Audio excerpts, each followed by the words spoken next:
الحمد للہ رب العالمین والصلاة والسلام علی اشرف الانبیاء والمرسلین اما بعد فاعوذ باللہ السمیع العلیم من الشیطان الرجیم من حمزہ ونفخہ ونفثہ بسم اللہ الرحمن الرحیم رب اشرح لی صدری ویسر لی امری واحلل عقدۃ من لسانی یفقہوا قولی رب زدنا علما اللہم فقہنا فی الدین اللہم انا نسألک علما نافعا وعملا متقبلا ورزقا طیبا اللہم انفعنا بما علمتنا وعلمنا ما ينفعنا وزدنا علما آمین یا رب العالمین۔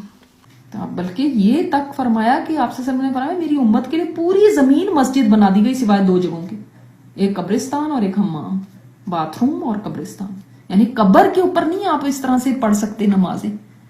اور اس لیے علماء کہتے ہیں کہ اگر کسی مسجد کے اندر قبر بنا دی جائے کسی کو اندر مسجد کے دفن کر دیا تو قبر وہاں سے ہٹائی جائے، اور اگر قبر کے اوپر مسجد بنا دی ہے تو مسجد کو گرا دیا جائے۔ آپ سے نے فرمایا قبروں پہ مت بیٹھو اور قبروں کی طرف منہ کر کے نماز نہ پڑھو، اور نہ ہی قبروں پہ اس طرح سے نماز کے لیے کھڑے رہو،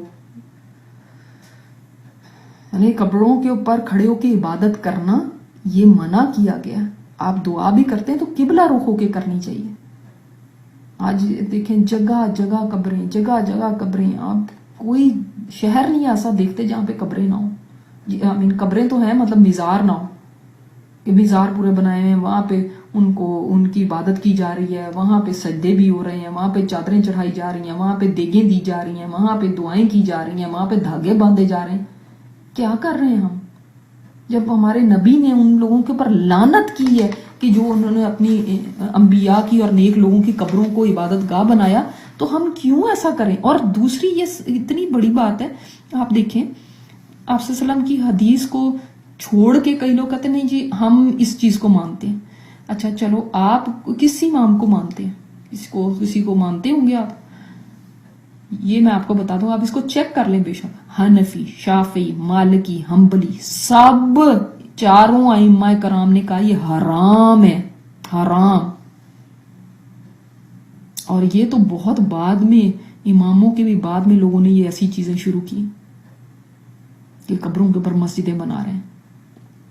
اب آپ کہیں گے آپ صلی اللہ علیہ وسلم کی قبر پہ بھی تو ہے، دیکھیں یاد رکھیں صحابہ کرام بھی گزر گئے، ان کے بعد بھی گزر گئے۔ عبد الملک بن مروان کے دور کے اندر جا کے 200 سال شاید گزر گئے تھے، اس وقت جا کے جب ایکسپینشن کی مسجد کی تو اس طرف سے اس نے تھوڑی ایکسپینشن کی، ورنہ تو پہلے صحابہ کے دور میں بھی ایکسپینشن ہوئی، دونوں دوسری طرف کو ایکسپینشن ہوتی رہی، قبر کی طرف کو نہیں کی گئی، اس طرف کو اس نے ایکسپینشن کی تھی، ورنہ یہاں پہ ایکسپینشن نہیں تھی۔ اور اس میں بھی آپ صلی اللہ علیہ وسلم کی قبر مبارک تو بالکل اس میں بند ہے،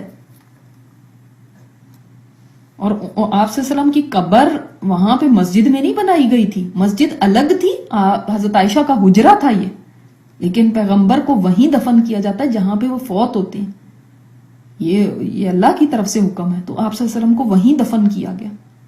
اب ایکسپینشن جب ہوئی تو پھر مسجد کے اندر ہی وہ جگہ بھی آ گئی، لیکن نہ تو آپ اس طرف منہ کرتے ہیں، آپ کو پتہ ہے نا منہ بھی دوسری طرف ہوتا ہے، قبر سائیڈ پہ ہے۔ آپ نے اگر ریاض الجنہ گئے ہو تو آپ دیکھتے ہیں قبر مبارک تو سائیڈ پہ ہے، اس کی طرف تو نہیں منہ ہوتا کسی کا بھی۔ اور آپ ان مزاروں پہ جا کے دیکھ لیں، وہاں پہ سب پہ قبر کے سامنے سجدے ہو رہے ہوتے ہیں، نمازیں بھی کوئی پڑھتے ہیں لوگ۔ سَيَقُولُونَ ثَلَاثَةٌ رَابِعُهُمْ كَلْبُهُمْ وَيَقُولُونَ خَمْسَةٌ سَادِسُهُمْ كَلْبُهُمْ۔ اچھا وہ ان بحثوں میں ہی پڑ گئے، ان قریب وہ کہیں گے نہیں جی وہ تو 3 تھے، چوتھا ان کا کتا تھا، وہ تو 5 تھے، چھٹا ان کا کتا تھا، رجمم بالغیب، ایسے ہی بس بغیر جانتے ہوئے وہ اپنے اس میں ہوا میں تیر چلا رہے ہیں۔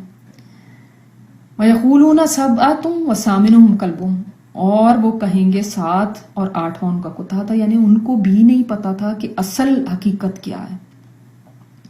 لوگوں نے اس سے لیسن نہیں لرن کیا، وہ اتنی بحثوں میں پڑ گئے کہ کہا والے تھے کتنے، حالانکہ اس سے کیا فرق پڑتا ہے کہ کتنے تھے، اس میں اتنا بڑا سبق ہے نا اس آیت میں کہ سوچیں آپ کہ یعنی بیکار کی بحثیں کرنا جس کا کچھ حاصل نہیں ہے اس سے کوئی فرق نہیں پڑتا.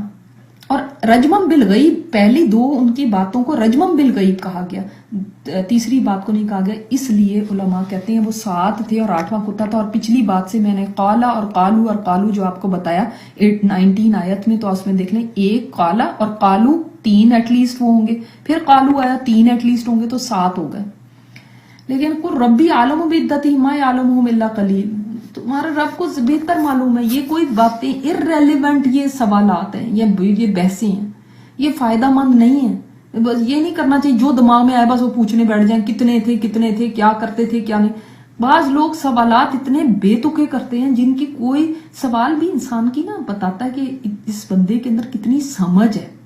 تو سوال پوچھنے سے بھی پہلے سوچنا چاہیے کہ اس سوال کا میرے عمل سے کوئی تعلق ہے. اب کیا ہے نبی اوپر آسمانوں پہ کیا کر رہے ہیں، اب یہ سوال کوئی کیا اس کا مطلب ہمارے عمل سے تعلق ہے. تو اس لیے سمجھداری کی بات کرنی چاہیے اور اس کے اوپر ہی یعنی آپس کے اندر ڈسکشن کرنی چاہیے، نہ کہ ایسی باتوں پہ بحث کریں جن کا کوئی حاصل نہیں ہے. فلا تماری فیہم الا مراء ظاہرا ولا تستفتی فیہم منہم احدا. تو فرمایا کہ نہ تم جھگڑا کرو اس بارے میں مگر جھگڑا ظاہرا مطلب ہے یعنی ایک اس کا معنی ہے حجت، یعنی انسان کو جس بات کا پتہ ہو بس اس کے اوپر بات کرے، جس کا پتہ نہیں ہے تو اس کے اوپر نہ بات کرے. جو حجت جس کے ساتھ دلیل ہو وہ والی بات کرے، ورنہ خاموش رہیں. جیسے ابھی بات ہوئی کہ اگر علم نہیں ہے نا تو خاموش رہیں، بحثیں نہ کریں. تو بحث آپ ڈیبیٹ بھی کرتے ہیں نا کسی کے ساتھ تو علم کے ساتھ بات ہونی چاہیے. اور ظاہراً کا مطلب ایک یہ بھی ہے کہ ظاہری کریں، اس کو دل پہ نہ لیں، جذباتی مسئلہ نہ بنائیں. ہم تو کوئی بحث کرنے لگتے ہیں جذبات ہمارے زیادہ ابلنے لگتے ہیں. ٹھیک ہے. ولا تستفتی فیہم منہم احدا، اور ان میں سے کسی سے آپ فتویٰ بھی نہ پوچھیں کہ آپ لوگ کیا سمجھتے ہیں، آپ لوگ کیا کہتے ہیں اس کے بارے میں، کیونکہ ان کو کچھ نہیں پتا ہے، اللہ تعالیٰ کو پتا ہے. یعنی یہ یہود و نصارہ سے پوچھنے کی ضرورت نہیں، کیونکہ ان کے پاس بھی تو یہ سٹوری ہے، اللہ تعالیٰ کو اس کا پتا ہے. ولا تقولن لشیء انی فاعل ذلک غدا، اور نہ آپ کسی چیز کو بھی کہیں کہ میں یہ کروں گا کل. اب دیکھیں یہاں پہ وہ جو 3 سوالات انہوں نے کیے تھے نا، تو میں نے آپ کو بتایا کہ وہی نہیں آئی، آپ صلی اللہ علیہ وسلم نے فرمایا کل آ جائے گی، لیکن نہیں آئی اور 15 دن کے بعد آئی. تو اس کے بارے میں آپ صلی اللہ علیہ وسلم بھول گئے تھے انشاءاللہ کہنا. تو انشاءاللہ کہنا اتنا ضروری ہے کہ اللہ تعالیٰ نے خود یہ انسٹرکشن دی ہے کہ کوئی چیز کو کبھی بھی یہ نہ کہیں کہ میں کل یہ کروں گا. کل سے مطلب یہ نہیں کہ ضروری کل ہی ہو، مطلب فیوچر میں، فیوچر کے لیے کوئی بھی کام آپ نے کہنا ہو تو ضرور یہ کہیں الا ان یشاء اللہ، مگر یہ کہ اگر اللہ نے چاہا. یعنی انشاء اللہ ضرور کہیں. انشاءاللہ کو آپ نے لکھنا ہے تو ایک ساتھ نہیں لکھنا، ان الگ لکھنا ہے، شاء الگ لکھنا ہے اور اللہ الگ لکھنا ہے. ان اگر شاء چاہا اللہ نے، تو یعنی جب انسان یہ کہتا ہے نا تو اصل میں وہ اپنے آپ کو اللہ کے سپرد کر دیتا ہے کہ اگر اللہ نے چاہا تو یہ کام ہوگا، میری طاقت سے نہیں ہو سکتا، میری قوت سے، میرے ارادے سے نہیں ہو سکتا. اور دوسرے اس کا فائدہ یہ ہوتا ہے کہ اللہ کے نام کی برکت بھی اس میں شامل ہو جاتی ہے. تو چاہے اگر آپ کو یقین بھی ہے کہ یہ کام تو میں کر ہی لوں گی، کوئی فرق نہیں پڑتا، یہ تو میری پاور میں ہی ہے، اس مطلب اب جیسے ایک بندہ تھا وہ اپنا گدا بیچنے کے لیے بازار گیا، لوگوں نے کہا کدھر جا رہا، کہہ رہا میں گدا بیچنے کے لیے جا رہا ہوں، میں گدا بیچوں گا. تو انہوں نے کہا انشاءاللہ کہو کہ بیچوں گا. تو انشاءاللہ کہو. وہ کہنے لگا انشاءاللہ کیا کہنے کی ضرورت ہے، میرے پاس گدا بھی ہے، بازار بھی سامنے ہے، سب کو گدے کی ضرورت بھی ہے، تو میں کیوں کہوں. وہ بازار گیا، وہاں سے کسی نے اس کا گدا ہی چوری کر لیا. تو لوگوں نے پوچھا تو نے گدا بیچ دیا؟ اس نے کہا ہاں انشاءاللہ بیچا نہیں ہے میں نے. تو اب کیا فائدہ انشاءاللہ کا. تو انشاءاللہ ان چیزوں پہ بھی کہنا جو آپ کو کنفرم ہے کہ یہ تو ہو ہی جانا ہے، پھر بھی ضرور کہیں انشاءاللہ. اور ہمیشہ مستقبل کے بارے میں کہیں، یہ نہیں کہ پاسٹ کی کوئی بات کر رہے ہیں. تو کچھ لوگ کو بالکل ہی سمجھ نہیں ہوتی کہ وہ انشاءاللہ کہاں کہنا ہے، بس تکیہ کلام بنایا ہوا. آپ مثلا میرے سے پوچھیں آپ کا نام کیا ہے، میں کہوں میرا نام نجیحہ ہے انشاءاللہ. اچھا آپ کیا کرتی ہیں؟ جی میں پڑھاتی ہوں انشاءاللہ، اور ہم وہاں گئے تھے انشاءاللہ، اور ہم وہاں سے آئے تھے انشاءاللہ. مطلب اس طرح کی کسی چیز کا مذاق نہیں بنا لینا چاہیے. جب اللہ تعالیٰ نے فرمایا نا جب غدن، جب یعنی آپ نے فیوچر کا کوئی کام کرنا ہو تب یہ کہیں، ایسے ہی نہیں کہ بات بات پہ انشاءاللہ. یہ کوئی مذاق کی بات نہیں ہے. ٹھیک ہے. تو اور نہ یہ فل ان دا گیپس کرنے کے لیے کہ آپ تقریر کرنے کھڑے میں کچھ اور نہیں آ رہا تو ہر جملے کے ساتھ انشاءاللہ انشاءاللہ انشاءاللہ بندے. ایک صاحب کو دیکھا کہ وہ سٹیج پہ کھڑے میں ان کی بات کم تھی اور ہر بات انشاءاللہ انشاءاللہ، جو ابھی ہے جو پہلے ہو چکا اس پہ بھی انشاءاللہ ہی بولے جا رہے ہیں. تو ایسے لگ رہا تھا کہ فل ان دا گیپس کہ جہاں پہ کچھ بات سمجھ نہیں آ رہی تو وہاں پہ انشاءاللہ. اس میں ایک اور فقہی مسئلہ بھی آپ کو بتا دوں گی، جب قسم کھانے لگے تو تب بھی آپ کو چاہیے کہ انشاءاللہ کہہ دیں کہ میں قسم کھاتی ہوں کہ میں آپ کے گھر کل آؤں گی، تو انشاءاللہ اگر آپ نے کہہ دیا تو اگر آپ نہیں جا سکے، قسم توڑنی پڑ گئی، تو اب آپ کے اوپر کفارہ نہیں ہوگا، گناہ نہیں ہوگا، کیونکہ آپ نے کہا کہ اگر اللہ نے چاہا. ٹھیک ہے، لیکن اس کو اس پہ بھی نہیں یوز کرنا چاہیے کہ ارادہ ہو ہی نہیں اور بس انشاءاللہ کہتے جائیں، تو دوسرے کو ڈیسیو کرنے کے لیے، دھوکہ دینے کے لیے نہیں کرنا چاہیے یہ. ٹھیک ہے، تو اس سے یہ فائدہ ہے. اور یہ وَاذْكُرْ رَبَّكَ، اور اپنے رب کا ذکر کرو اذا نسیتا، جب تم بھول جاؤ. یعنی یہ کب کے لیے؟ یعنی اگر انشاءاللہ کہنا بھول گئے تو جس وقت یاد آئے، چاہے آپ کو 2 گھنٹے بعد یاد آئے، بلکہ ابن عباس کہتے ہیں چاہے سال بعد تمہیں یاد آئے، اس کے اوپر انشاءاللہ کہہ لو اس وقت، جب بھی آپ کو یاد آئے کہ میں نے اس وقت یہ بات کہی تھی، میں نے انشاءاللہ نہیں کہا تھا. ٹھیک ہے، تو کیونکہ ابن عباس کہتے ہیں کہ جب تم مستقبل میں کچھ کام کرنے کا ارادہ کرو تو اللہ کو یاد کرو، ورنہ ہو سکتا ہے کہ اللہ تم کو سزا دے اور وہ کام نہ ہونے پائے، جیسے تم چاہتے ہو ویسے نہ ہو سکے. ٹھیک ہے، تو اس لیے انشاءاللہ کہہ دینا چاہیے. دوسرا اس کا مطلب یہ کہ جب بھی تم اللہ کا ذکر کرنا، کیونکہ اللہ کا ذکر ہر وقت کرنا چاہیے، جب کرنا بھول جائے تو پھر تم اللہ کا ذکر کر لیا کرو، کیونکہ یہاں پہ ویسے ہی ہے کہ اللہ کا ذکر کرو، اللہ کو یاد کرو جب بھی بھول جائے. تو آلویز اللہ تعالیٰ کو، کبھی جیسے انسان کو کئی دفعہ ہی ہمیں بھولا رہتا ہے، جو ہی یاد آئے کہ مجھے اللہ کا ذکر کرنا چاہیے تو فوراً کر لیں، سبحان اللہ، اللہ اکبر، لا الہ الا، ایسے کہہ دیا کریں. ٹھیک ہے، تو یہ بھی ایک ہے. تیسری ایک اس میں بات ہے کہ کوئی کام بھول جائے نا آپ کو، مثلا اس کا نام کیا تھا ذہن میں ہی نہیں آ رہا، تو اللہ کا ذکر کر لیا کرو. یعنی کچھ بھی کام بھول جائے، کوئی بھی چیز بھول جائے، کئی چیزیں ہم بھول جاتے ہیں، ذہن سے نکل جاتی ہیں، بلکہ کئیوں نے کہا، حفاظ نے کہا کہ جب ہمیں حفظ میں کوئی آیت بھول جاتی ہے نا تو پھر بھی ہم اللہ کا ذکر کرنے لگتے ہیں. وہ کسی قسم کا بھی ذکر کر لیں، سبحان اللہ، الحمدللہ، یا انا للہ، یا کچھ بھی آپ کہہ سکتے ہیں، تو اس سے کیا ہوگا، انشاءاللہ وہ چیز واپس یاد آ جائے گی. اور تیسری ایک اور بھی اس کا اکرما کہتے ہیں کہ اذا نسیت کا مطلب ہے جب تمہیں غصہ آ جائے، یعنی جب تمہیں غصہ آئے تو تب اللہ کو یاد کر لیا کرو. انہوں نے اس کی یہ انٹرپریٹیشن کی ہے کہ اعوذ باللہ کہہ لیا کرو، یا جو بھی اللہ تعالیٰ کو نام لے لیا کرو، تو پھر شیطان بھاگ جاتا ہے، آپ کو پتہ ہے ویسے بھی اس سے. ٹھیک ہے، تو اس کے یہ 3-4 معنی ہو گئے. وَقُلْ عَسَىٰ أَن يَهْدِيَنِي رَبِّي لِأَقْرَبَ مِنْ هَٰذَا رَشَدًا، اور کہہ دیجئے کہ قریب ہے، بہت امید ہے. اور میں نے آپ کو بتایا اللہ تعالیٰ کے لیے جب عصا کا لفظ آئے تو اس کا مطلب کیا ہے کہ یقیناً یہ بات ہوگی کہ اللہ تعالیٰ مجھے اس سے بہتر کی رہنمائی کر دے، اسے قریب کر دے.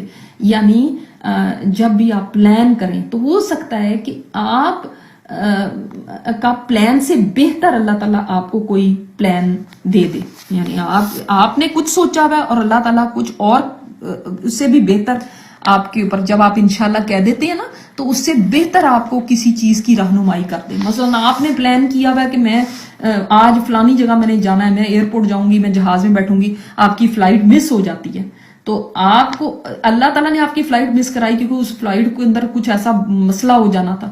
تو اب وہ جو اللہ کا پلان ہے وہ اس سے بہتر ہے جو آپ نے سوچا تھا. تو ہو سکتا ہے کہ اللہ تعالیٰ آپ کی رہنمائی کرے اس سے بھی بہتر کے لیے، جو ہدایت میں اس سے بھی زیادہ رہنمائی بہتر کی چیز کی کر دے جب آپ انشاءاللہ کہہ دیتے ہیں. وَلَبِثُوا فِي كَهْفِهِمْ 300 سِنِينَ وَازْدَادُوا تِسْعًا، اور وہ غار کے اندر رہے 300 اور 9 اس کے اندر اضافہ کیا گیا. اب ان کے اندر یہ بھی نہیں ان کو پتا تھا کہ کتنے سال، ابھی بھی ایک ہسٹورین نے لکھا 370 سال وہ سوئے رہے تھے، تو ان میں سے کسی کو نہیں پتا، اللہ تعالیٰ نے بتا دیا 309 سال. اور بعض نے علماء نے کہا کہ وہ لوگ جو 300 سال کہتے ہیں وہ شمسی سال ہے اور یہ قمری سال ہے. اس سے ہمیں پتا چلتا ہے کہ قمری سال میں ہی ہماری جو ساری عبادات، اور اللہ تعالیٰ نے یہ بھی باتیں قمری سال کے مطابق بتائی ہیں، تو ہمیں قمری سالوں کا پتہ ہونا چاہیے. جو لولر کیلنڈر ہے اس کے منتھس ہمیں یاد ہونے چاہیے، ہماری ساری عبادات اس سے ہیں. قُلِ اللَّهُ أَعْلَمُ بِمَا لَبِثُوا، کہہ دیجئے اللہ زیادہ جانتا ہے کتنا وہ ٹھہرے. اور تم کہہ رہے، کوئی کہہ رہا ہے 300 سال، کوئی کہہ رہا ہے 350 سال، کوئی کہہ رہا ہے 309 سال. اللہ کو پتا ہے، لہو غیب السماوات والارض، اس کے لیے ہے غیب آسمان و زمین کا، یعنی کوئی چیز اس سے چھپی بھی نہیں ہے، سب وہ جانتا ہے. اور اللہ ہی غیب کا جاننے والا، لہو شروع میں آ گیا نا تو اللہ ہی ہے جو غیب کو جاننے والا ہے. اب صرف ہی واس میں یہ والی بات تھی جو میں آپ کو وہاں پہ کہہ رہی تھی کہ کتنا اچھا دیکھنے اور سننے والا ہے، کتنا امیزنگ ہے اللہ تعالیٰ کہ تمہیں تو نہیں پتا کہ وہ کیا اس وقت کر رہے تھے یا کیا کہہ رہے تھے، ان کی کیا کنورسیشن تھی، وہ کس حال میں تھے، ان کے دل میں کتنا یقین تھا، وہ کتنی یقین سے بات کر رہے تھے. یہ ڈائلاگ تمہیں نہیں پتا کہ وہ انہوں نے اٹھ کے کیا کہا، وہ کہہ رہے تھے ہمیں ازکا طعام لا کے دو، یہ کوئی بات تمہیں نہیں پتا تھی. لیکن اللہ کتنا اچھا دیکھنے اور سننے والا ہے کہ اس کو پتا ہے، وہ سن رہا تھا اور اس نے ہمیں بتایا، اور وہ جانتا تھا، وہ دیکھ رہا تھا ان لوگوں کو. ما لہم من دونہ من ولی ولا یشرک فی حکمہ احدا، ان کے لیے نہیں، ان کے لیے اس کے سوا کوئی دوست اور نہ وہ شریک کرتا ہے اپنے قانون میں، اپنے فیصلے میں کسی ایک کو. وہ پرفیکٹ ہے دیکھنے اور سننے والا. اس سے جس نے اس کو ولی نہیں بنایا تو اس کے سوا اس کا پھر کوئی ولی نہیں ہے. ٹھیک ہے.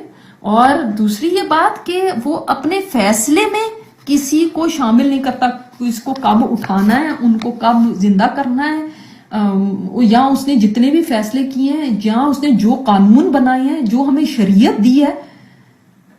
ومن احسن من اللہ حکما، اللہ کے سے بہتر کس کی بات ہو سکتی ہے؟ تو اس سے بہتر قانون کوئی نہیں دے سکتا.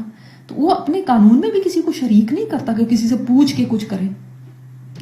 اللہ تعالیٰ ان آیات سے ہمیں سبق لینے کی توفیق عطا فرمائے. سبحانک اللہم و بحمدک، نشہد ان لا الہ الا انت، نستغفرک و نتوب الیک. السلام علیکم ورحمۃ اللہ وبرکاتہ.